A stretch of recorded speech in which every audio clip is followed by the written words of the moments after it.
Hello students, welcome to online course of Mechanical Measurement and Metrology. Myself Abhishek Trivedi from Mechanical Engineering Department at LJ Institute of Engineering and Technology. We are discussing system of limits, fits, tolerance and gauging. In the previous lecture, we have discussed the concept of interchangeability and then we have discussed the basic technical terms which is directly related to the limits, in which we have discussed the size of limits, then upper and lower limits, then deviation, upper deviation, lower deviation, then fundamental deviation and allowances. Today we are going to start with the new topic, fits. Now first of all, let us understand what do you mean by fits. The topic itself, fits. Before understanding the concept of fits, let us understand the two different concepts. First one, that is the hole, and the second one, that is the shaft. In the previous lecture, I have told you that we are going to discuss the hole dimension, shaft dimension, what is the types of fits, how the fits has been generated and all that. Today we are going to clear all these concepts one by one. First of all, let us start with hole. Hole means if in a single plate, if you are punching inside the plate and you are supposed to remove the material. After the removal of the material, whatever the component has been generated, the component is known as a hole. Because in the particular hole characteristic, we are very much concerned about the internal diameter of the given element. Then it is known as a hole. In the shaft, as you all very much aware about what is the meaning of the shaft, whatever the entity, if we are very much concerned about the external dimensions of the given element, then it is known as a shaft. So precisely, if I have to say that what do you mean by hole or what do you mean by the shaft for all the mechanical components, then I can say that whatever the component that we are going to consider, if the component having the some sort of internal dimensions, then all those components are fall under the category of holes. If all the other components having the basic, or we can say the prime concern of the external dimensions, then we can say that all those elements are fall under the category of the shaft. So to remember that hole and the shaft are not the cylindrical or circular entities. If there is a square hole, then also we are supposed to take as a hole. If there is a square box, inside we have drilled having some length and having some width, then and then this is also known as the hole.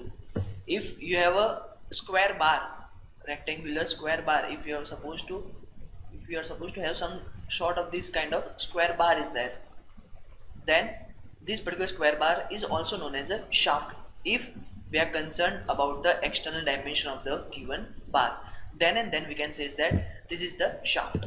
So to remember the basic concept of the hole and shaft, we have to remember that hole means whatever the mechanical element is there, if those particular mechanical elements having the prime dimensions, or the we can say the superior dimension is the internal dimension of the given entity, then those all mechanical components are fall under the category of the holes. Whereas in the case of the shaft, all the elements which are fall under the category of shaft having the prime, or we can say superior dimensions as the external dimensions. Whatever the external dimensions is there, we are considering it as a shaft. Now let us consider the basic example which we are discuss each and every time, the example of the piston cylinder arrangement. Now let us understand in the particular piston cylinder arrangement which particular element is known as a hole and which one is a shaft. So as you all know that for the cylinder design, we are concerned about the internal diameter of the cylinder. Mark my word, we are discussing about the internal diameter of the cylinder, or I can say that the internal dimensions of the cylinder. So for the assembly of the piston cylinder, the particular cylinder stands for the hole. Whereas for the shaft, we are concerned about the external dimensions of the shaft, or we can say the external diameter of the given shaft. Then if we are considering about the external diameter of the piston, then the piston stands for the shaft. So in the particular case of piston cylinder, I can say that particularly cylinder stands for the hole and the particularly piston stands for the shaft. So you have to remember, or you have to make sure that whatever the element having a proper prior or superior internal dimensions, then all those elements fall into the category of the whole. Other than that, if they have the proper prior or superior external dimensions, then those all elements fall into the category of the shaft. You have to remember these two terms properly. Now, the concept of fits. For generating the fits, or we can say for making a proper fitting, you are supposed to require the two elements.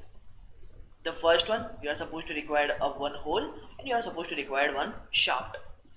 After matting or after assembling hole and shaft, you are supposed to produce some sort of fits. Other than that, there is no any fit. So the basic necessary condition for generation of the fits is you are supposed to have two elements. One is hole and one is shaft, or we can say that one having the internal dimension and other having the external dimensions. Suppose pan and cap assembly. As you all are using the pan and cap, so what is pan and cap? In the particular, suppose let's say this is a pan body. So in a particular pan body, what we are supposed to do, we are using the external diameter of the pan. Let's say we are concerned about the what is the actual diameter of the pan, let's say 7 mm. So the external dimension of the pan we are considering, then the pan is known as a shaft.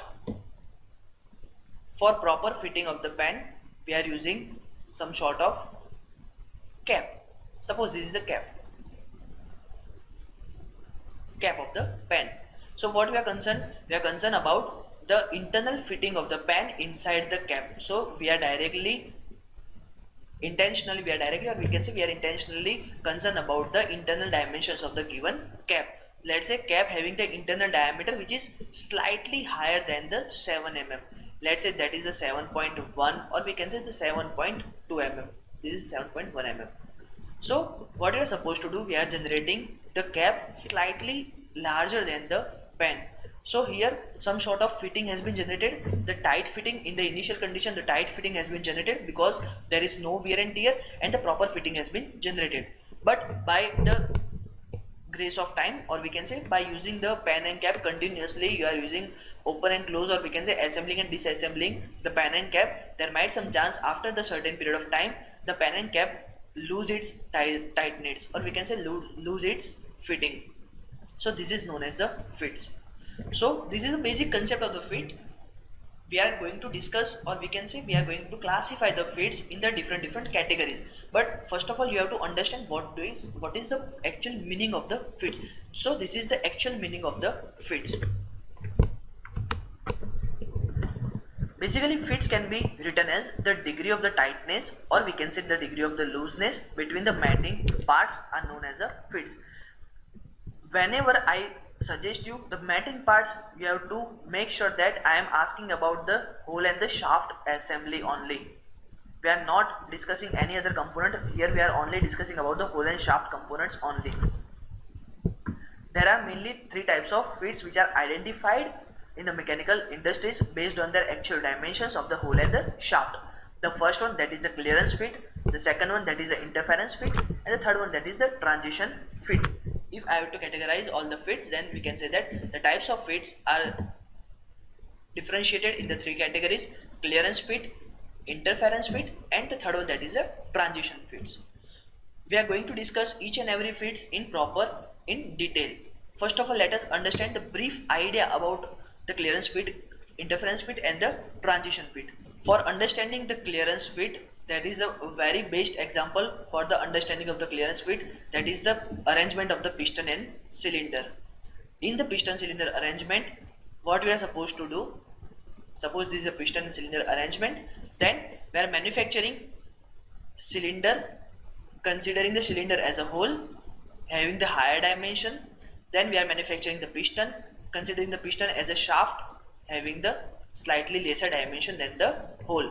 So I can say that for all the clearance fit, the hole dimension must be slightly higher than the dimension of the shaft. We are going to discuss in detail that how much hole dimension is larger, or we can say how much hole dimensions are required to be larger than the shaft, and what is the basic criteria, what is the basic definition of the clearance fit. But first of all, let us understand the concept of fits. So this is the case of the fits known as a clearance fit. The second one, that is the interference fit. As the name suggests, you are supposed to require some interference, you are supposed to require some external forces for making a proper fitting, is known as an interference fit. As you all know, suppose we have a wooden wheel, suppose this is a wooden wheel, and I have to make sure that I have to apply a rim, let's say metal rim, and I have to apply the metal rim over the wooden wheel. What I'm going to do, I will heat the metal rim, let's say some temperature. Just because of heating the metal rim, it will increase, there is a chance of increasing the temperature, and due to the increase in the temperature, the metal will be expanded. And once the metal will be starting expanding, I will put the metal ring over the wheel periphery, and then I will apply some sort of forces, I will apply some sort of hammering process. I will do hammering over the metal ring, and just because of hammering, the metal ring will be properly fit over the wooden wheel. So I can say that in this particular case, the dimension of the hole will manufacture slightly lower than the dimension of the shaft. If the shaft is larger than the hole, then the shaft will not easily accessible for the hole. You are supposed to require some hammering, you are supposed to require some forces to make a fitting between the hole and the shaft. This is known as an interference fit. And the third one, that is the transition fit. Transition fit is the combination of the clearance and the interference fit. It is not the case where you are supposed to find the transition fit exactly. In the particular cases, the transition fit work as a clearance fit. In the particular cases, the same fit works as a interference fit as well. So we have not a proper example for the transition fit, but if you have to understand what is a transition fit, then consider the example of the pen and cap. Suppose I am going to access the market and I have bought a new pen. Consider this is the pen body having the plastic material. In the very initial condition, the outer diameter of the pen material, that is, let's say 7 mm, and the cap having the dimension, let's say 7.05 mm. We have manufactured the cap only 0.5 mm higher than the dimension of the shaft. In the very initial case, let's say day 1 on which I have bought the pen. On the day 1, the pen will fit inside the cap, but you are supposed to provide some sort of forces, you are supposed to provide some sort of pressure over the cap and the pen body. Then and then it will generate the proper fitting. So I can say that for the day 1, it will work as a some sort of interference fit, because you are supposed to provide some sort of forces, you are supposed to provide some sort of pressure for the proper fitting. Let's say this is the day 100, and you are continuously using the pen, you are continuously assembling and dismantling the pen and cap. So there might some chance that the outer body of the particular pen material finds some wear and tear, and it is getting reduced, let's say 6.98 mm. And also the inner body of the particular cap material also finds some sort of wear and tear, and it will increase the internal dimension, let's say 0.6 mm. So I can say that there might some chance of clearance of 0.03 mm clearance has been generated in between the pen and cap assembly. Then there is a chance that the pen will loosen the fitting from the cap, the pen will fallen down from the cap if proper fitting has not been generated. Then at the end of the day 100, it will work as a clearance fit. So particular same entity, particular same components in such condition work as interference, and in such condition it will work as a clearance fits. So this is the case of the transition fit. I hope you have properly cleared about the fits and what is the types of fits. Okay guys, so we are ending our lecture over here. What we have discussed today, we have started with the concept of fits. For understanding the fits, we have discussed the shaft and the hole. Make sure that you have properly understood the concept of the shaft and the hole. Do not get confused that the shaft means only the cylindrical body like this, only the cylindrical body having some sort of diameter and having some sort of length. This is known as a shaft. No, this is known as a shaft, but for our concern, what we are supposed to accept that whatever the element having the external dimension all the elements are known as a shaft. And for hole, it is not compulsory that the hole should be punched in a proper cylindrical shape, or we can say proper oval shape, or we can say square, or we can say the rectangular box or the triangle, or any of the particular size in the shape. Hole means whatever the element having the prime dimension as the internal dimension, then and then we can say that this is the hole. The concept of the particular element is stands for the hole, and we are approaching the hole and the shaft as a matting component, and then we can design the proper fits. And then we have discussed the concept of the fits, that is the degree of the tightness and the looseness. And then we have discussed the classification of the fits in the three different categories. The first one, that is the clearance fit, the second one, that is the interference fit, and the third one, that is the transition fits. In the upcoming lecture we are going to discuss each and every fits in the detail. Till then, thank you.